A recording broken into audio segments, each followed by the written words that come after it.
Olá, irmãos amados, graça e paz a todos. Sejam muito bem-vindos a mais um vídeo do canal Uma Família em Cristo.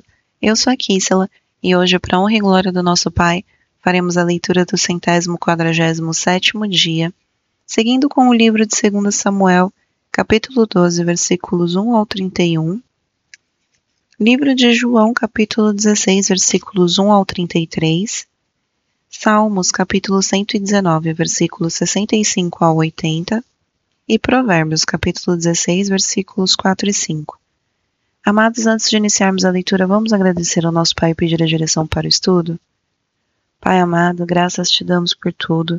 Te agradecemos pelo teu amor, pelo teu cuidado, te pedimos perdão por todos os nossos pecados. Te pedimos que o Espírito Santo de Deus nos dê a direção nessa leitura, para que nós tenhamos entendimento da tua palavra de acordo com a tua vontade.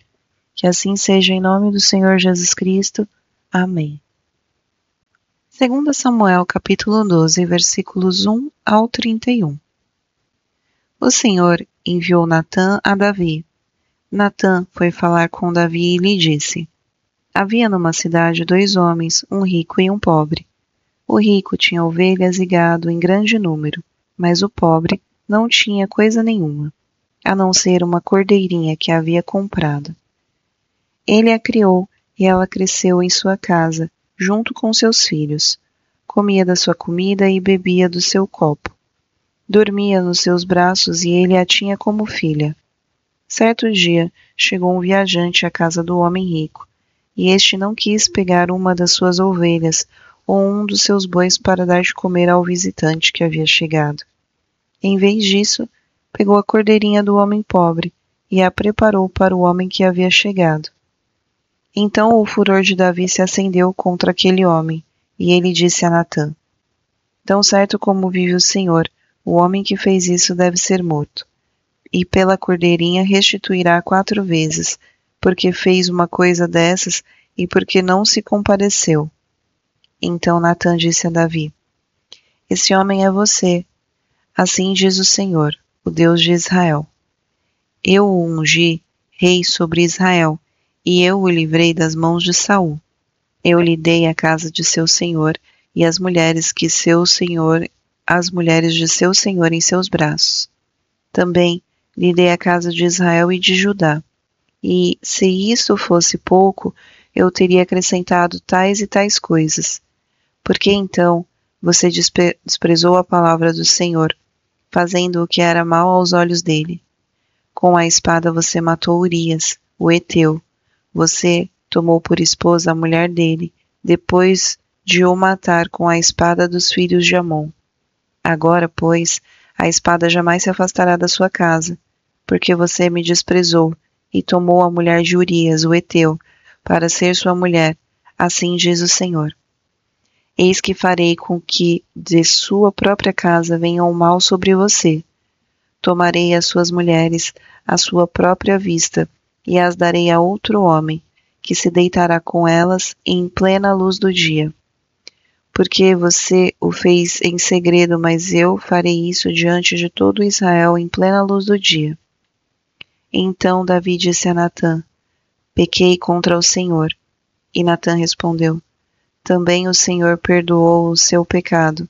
Você não morrerá, mas porque com isto você deu motivo a que os inimigos do Senhor blasfemassem, também o filho que lhe nasceu morrerá. Então Natã foi para sua casa, e o Senhor feriu a criança que a mulher de Urias teve com Davi, e a criança adoeceu gravemente. Davi suplicou a Deus pela criança. Davi jejuava e, entrando em casa, passava a noite deitado no chão. Então os anciãos do seu palácio se aproximaram dele, para o levantar do chão. Porém ele não quis e não comeu com eles.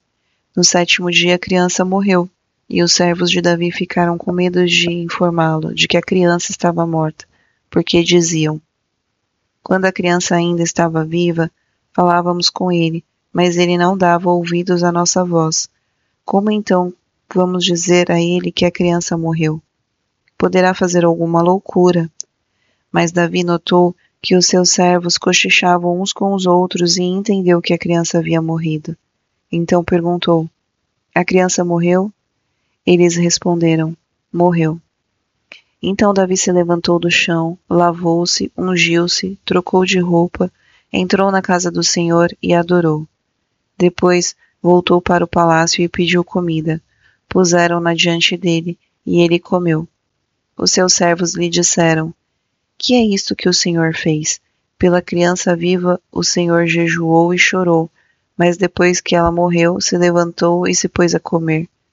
Davi respondeu: enquanto a criança ainda estava viva, jejuei e chorei porque dizia: talvez o Senhor se compadeça de mim, e a criança continuará viva. Mas agora que ela morreu, por que jejuar? Poderei eu trazê-la de volta? Eu irei até ela, mas ela não voltará para mim. Então Davi consolou Betseba, sua mulher, teve relações com ela, e ela teve um filho, a quem Davi deu o nome de Salomão, e o Senhor o amou. Davi o entregou nas mãos do profeta Natã, e este lhe chamou Gedidias, por causa do Senhor. Enquanto isso, Joabe atacou Rabá, dos filhos de Amon, e tomou a cidade real. Então Joabe mandou mensageiros a Davi, dizendo: lutei contra Rabá e tomei a cidade das águas. Reúna agora o resto do exército e cerque a cidade para tomá-la. Do contrário, se eu a tomar, ela poderá ser chamada pelo meu nome. Então Davi reuniu todo o povo, marchou para Rabá, lutou contra ela e a tomou. Tirou a coroa da cabeça do seu rei. O peso da coroa era de 34 quilos de ouro, e havia nela pedras preciosas. Essa coroa foi posta na cabeça de Davi, e da cidade ele levou muitos despojos. Também trouxe o povo que havia nela, e os fez trabalhar com serras, picaretas, machados de ferro e em fornos de tijolos. Davi fez o mesmo com todas as cidades dos filhos de Amon. Depois voltou com todo o exército para Jerusalém. Livro de João, capítulo 16, versículos 1 ao 33. Falo essas coisas para que vocês não se escandalizem. Eles expulsarão vocês das sinagogas, e até chegará a hora em que todo aquele que os matar pensará que com isso está prestando culto a Deus. Isso farão porque não conhecem o Pai nem a mim. Mas estou falando essas coisas para que, quando chegar a hora, vocês se lembrem de que eu já tinha dito isto para vocês. Eu não lhes falei isso desde o princípio porque eu estava com vocês, mas agora vou para junto daquele que me enviou, e nenhum de vocês me pergunta: para onde o Senhor vai? Pelo contrário, porque eu lhes disse essas coisas, a tristeza encheu o coração de vocês. Mas eu lhes digo a verdade: é melhor para vocês que eu vá, porque se eu não for, o Consolador não virá para vocês. Mas se eu for, eu o enviarei a vocês. Quando ele vier, convencerá o mundo do pecado, da justiça e do juízo. Do pecado, porque eles não creem em mim. Da justiça, porque vou para o Pai, e vocês não me verão mais. Do juízo, porque o príncipe deste mundo já está julgado. Tenho ainda muito para lhes dizer, mas vocês não o podem suportar agora. Porém, quando vier o Espírito da Verdade, ele os guiará em toda a verdade. Ele não falará sobre si mesmo, mas dirá tudo o que ouvir e anunciará a vocês coisas que estão para acontecer.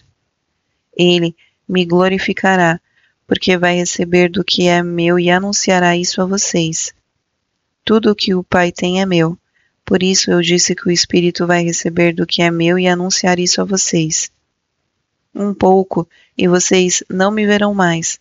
Outra vez, um pouco, e me verão de novo. Então alguns dos seus discípulos disseram uns aos outros: que vem a ser isso que ele está nos dizendo? Um pouco, e vocês não me verão mais, e outra vez um pouco, e me verão de novo, e vou para o Pai? E diziam: que vem a ser esse um pouco? Não compreendemos o que ele está dizendo. Jesus, percebendo que queriam lhe fazer perguntas, disse: vocês estão discutindo a respeito disso que eu acabo de falar. Um pouco e vocês não me verão mais, e outra vez um pouco e vocês me verão de novo? Em verdade, lhes digo que vocês vão chorar e se lamentar, mas o mundo se alegrará. Vocês ficarão tristes, mas a tristeza de vocês se transformará em alegria. A mulher, quando está para dar à luz, fica triste, porque chegou a sua hora, mas depois de nascida a criança, já não se lembra da aflição, pela alegria de ter trazido alguém ao mundo. Assim também agora vocês estão tristes, mas eu os verei outra vez, e o coração de vocês ficará cheio de alegria, e ninguém poderá tirar essa alegria de vocês. Naquele dia vocês não me perguntarão nada. Em verdade lhes digo, se pedirem ao Pai alguma coisa em meu nome, Ele lhes concederá. Até agora vocês não pediram nada em meu nome. Peçam e receberão, para que a alegria de vocês seja completa. Essas coisas eu falei a vocês por meio de figuras. Vem a hora em que eu não falarei mais por meio de figuras, mas falarei a vocês claramente a respeito do Pai. Naquele dia, vocês pedirão em meu nome. E não lhes digo que pedirei ao Pai em favor de vocês, porque o próprio Pai os ama, visto que vocês me amam e creem que eu vim da parte de Deus. Vim do Pai e entrei no mundo, mas agora deixo o mundo e vou para o Pai. Então os seus discípulos disseram, agora o Senhor fala claramente e não emprega nenhuma figura. Agora vemos que o Senhor sabe todas as coisas e não precisa que alguém lhe pergunte. Por isso cremos que o Senhor veio de Deus. E Jesus respondeu, vocês creem agora? Eis que vem a hora e já chegou em que vocês serão dispersos, cada um para sua casa, e vocês me deixarão sozinhos. Mas não estou sozinho, porque o Pai está comigo. Falei essas coisas para que em mim vocês tenham paz. No mundo vocês passam por aflições, mas tenham coragem, eu venci o mundo. Livro de Salmos, capítulo 119, versículos 65 ao 80. Tete. Tem sido bom para o teu servo, Senhor, segundo a tua palavra. Ensina-me bom juízo e conhecimento, pois creio nos teus mandamentos. Antes de ser afligido, eu andava errado, mas agora guardo a tua palavra. Tu és bom e fazes o bem, ensina-me os teus decretos. Os soberbos têm forjado mentiras contra mim, mas eu guardo de todo o coração os teus preceitos. O coração deles se tornou insensível como se fosse de sebo, mas eu me alegro na tua lei. Foi bom que eu tivesse passado pela aflição, para que aprendesse os teus decretos. Para mim vale mais a lei que procede da tua boca, do que milhares de peças de ouro ou de prata. As tuas mãos me fizeram e me formaram. Dá-me entendimento, para que eu aprenda os teus mandamentos. Aqueles que te temem se alegram quando me veem, porque a tua palavra tenho esperado. Bem sei, ó Senhor, que os teus juízos são justos e que com fidelidade me afligiste. Que a tua bondade me sirva de consolo segundo a palavra que deste ao teu servo. Venham sobre mim as tuas misericórdias, para que eu viva, pois na tua lei está o meu prazer. Envergonhados sejam os soberbos por me haverem oprimido injustamente. Eu, porém, meditarei nos teus preceitos. Voltem-se para mim os que te temem e os que conhecem os teus mandamentos. Seja o meu coração irrepreensível nos teus decretos, para que eu não seja envergonhado. Livro de Provérbios, capítulo 16, versículos 4 e 5. O Senhor fez todas essas coisas para determinados fins, até o ímpio para o dia da calamidade.